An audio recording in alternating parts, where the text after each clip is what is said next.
काल रात्री काय झालं माहितीये, मी किचन मध्ये पाणी पिण्यासाठी गेली आणि मग माझं अचानक लक्ष साबुदाण्याच्या डब्यावर गेलं. आणि मला साबुदाणे प्रचंड आवडतात, पण त्याचं कसं होतं की ते फक्त आपण उपवासाच्या दिवशीच खातो, आपण असं रोज बनवून आपलं खाणं होत नाही.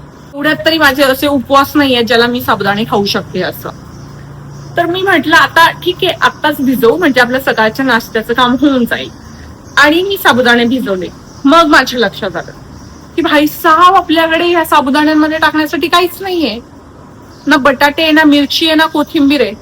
मग म्हटलं बॅचलर लोकांचं लाईफ असंच असतं, जे घरात असेल त्यातच त्यांना ऍडजस्ट करावं लागतं. तर ठीक आहे, आपण करू शकतो ऍडजस्ट, असं नाही की पाहिजेच. कारण भाजी मार्केट सकाळी सकाळी इथले तरी ओपन नसतात आणि रात्रीचा संबंधच नव्हता कारण लेट झालेलं मला फार.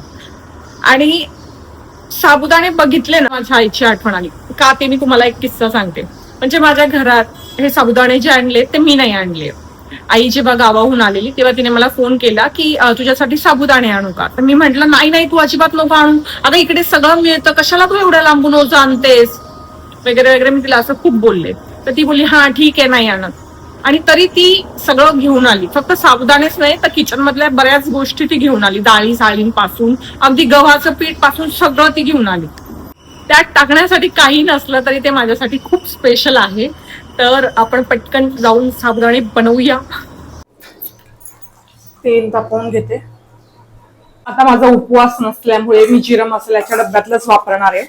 म्हणजे जेव्हा उपवास असतो ना, तर माझी आई ते जिरं, ते मीठ, उपवासाचं सगळं वेगळं ठेवत असते. पण माझा उपवास नसल्यामुळे मी हेच जिरं वापरणार आहे. जेव्हा जिरं असं तळलं जातं ना, तर तडतड आवाज करून, तेव्हा मला खूप भारी वाटतं की यार परफेक्ट तेल गरम झालंय असं फिलिंग येते. झालेलं आहे. आता जिरं टाकल्यानंतर माझ्याकडे बटाटे नाहीये, मिरची नाहीये, कोथिंबीर नाहीये. कोथिंबीर ठीक आहे नंतर टाकतात, पण मला आता डायरेक्ट साबुदाणे टाकावे लागणार आहे. साबुदाण्यांमध्ये थोडं पाणी जास्त झालंय असं मला वाटतंय.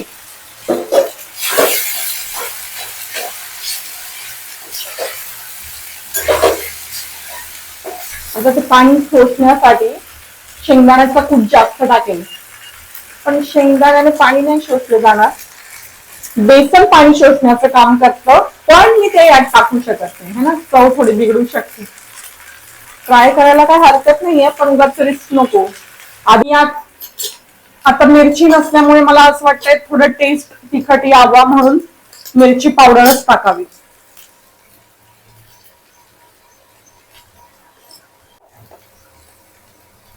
मीठ. साबुदाण्यांमध्ये स्टार्च म्हणजेच कार्बोहायड्रेट असतात आणि शेंगदाण्याच्या कूटमध्ये म्हणजे शेंगदाण्यांमध्ये प्रोटीन असतं, त्यामुळे हे एक हेल्दी न्यूट्रिशन आपण म्हणू शकतो. मला तर जास्त शेंगदाण्याचा कूट असेल अशीच खिचडी आवडते. आणि खरं सांगू, बटाट्याशिवाय खिचडीला टेस्ट नसते. पण आता माझ्याकडे नाहीच आहे, तर मग काही ऑप्शनच नाहीये ना, म्हणजे आहे तसंच बनवून खावं लागणार आहे. असो, हे प्रॉपर मिक्स करून घेते.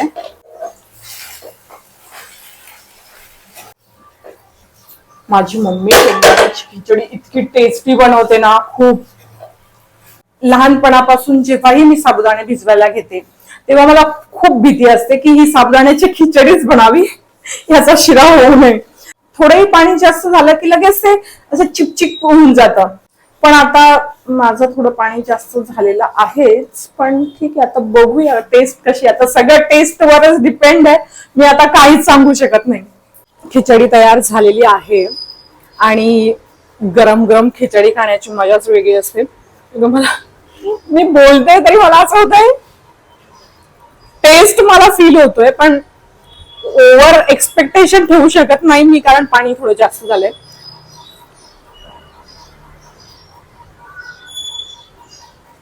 खोटं नाही बोलत मी, टेस्ट खरंच चांगला आहे. म्हणजे मिरची नाही, बटाटा नाही, कोथिंबीर नाही, पण तरीही टेस्ट आहे. खरंच खूप छान झाली आहे. मला ना खरंच माझ्या आईची खूप आठवण येते, कारण तिने जर हे साबुदाणे पाठवले नसते तर मी हे बनवले नसते. आता खाल्लं नसतं म्हणजे मला नाश्त्याला काय बनवायचं इथपासून माझी सुरुवात असते रोज सकाळी उठल्यानंतर. तर मी खरोखर तिला खूप मिस करते आणि आपली आई आपल्यासाठी खरंच खूप करते. म्हणजे मी जेव्हा गावाहून निघते ना तेव्हा ती पहाटे उठून माझ्यासाठी टिफिन बनवते आणि मी फार चिडचिड करते की काय गरज आहे तुला 3 वाजता उठण्याची, कारण मी 5 वाजता माझी बस असते. तर मला असं होतं की भाई तू का जागते. एक तर रात्री ती सगळं पॅकिंग करत असते, ह्या सगळ्या मला काय काय न्यायचंय, कुठल्या डाळी न्यायच्या, काय न्यायच्या, मी नाही सांगितल्यानंतर पण ती चोरून बॅग मध्ये टाकत असते. म्हणून माझी खूप चिडचिड होते. चिडचिड यासाठी होते कारण मला बॅगेचं ओझं जे असतं ना ते तोच समजू शकतो ज्याला बसमधून उतरल्यानंतर प्लॅटफॉर्म पर्यंत चालत जायचंय, कारण तिथे ऑटो वगैरे काही नसते. प्लॅटफॉर्मवर तुम्हालाच जावं लागतं, ह्या प्लॅटफॉर्मवरून त्या प्लॅटफॉर्मवर, आणि एवढं बॅग ओझी बॅग घेऊन इकडे तिकडे फिरणं नाही पॉसिबल होत. खांदे गावाहून आल्यानंतर 2-2, 3-3 दिवस माझे खांदे दुखायला लागतात. तरी माझी आई रात्री जागरण करून त्या बॅगा भरणार, सकाळी उठून मला 2 टाइम पुरेल एवढं भाजी पोळी असं प्रॉपर बनवून देणार, कारण मी लेट मुंबईला पोहोचेल. मग गेल्यानंतर मी बनवणार नाही, तर मग गेल्या गेल्या काहीतरी खायला हवं, प्रवासात काहीतरी खायला हवं, म्हणून ती मला भरभरून डबा पण देत असते आणि ह्या सगळ्या गोष्टी देत असते. तेव्हा वाईट वाटतं, पण जेव्हा मी किचन मध्ये जाते आणि ह्या गोष्टी मला दिसतात ना, मला खरंच खूप असं वाटतं की एवढं प्रेम आईशिवाय कोणीच नाही करू शकत तुमच्यावर. तुम्ही कितीही चिडा, काहीही बोला, पण तिचं प्रेम आहे त्याची बरोबरी कोणीच नाही करू शकत, कोणीच नाही. तुमची पण आई असंच करते का? तुम्हाला नको असेल तरी जबरदस्ती देते का? असेल किंवा तुमच्याकडे असा तुमच्या आईच्या काही आठवणी असेल तर प्लीज कॉमेंट करून सांगा. मी तर माझ्या आईला पहिले फोन करून थँक्यू म्हणणार आहे, कारण ह्या गोष्टी शब्दात सांगण्यासारख्याच नाहीये, खरंच सांगण्यासारख्या नाहीये. आय होप मी तुम्हाला फार इमोशनल केलं नसेल. जर तुम्हाला हा ब्लॉग आवडला असेल तर लाईक करा, शेअर करा, आणि अजूनही चॅनलला सबस्क्राईब केलं नसेल तर चॅनलला सबस्क्राईब करा. मी पटकन ही खिचडी खाते कारण ती थंड होत चालली आहे.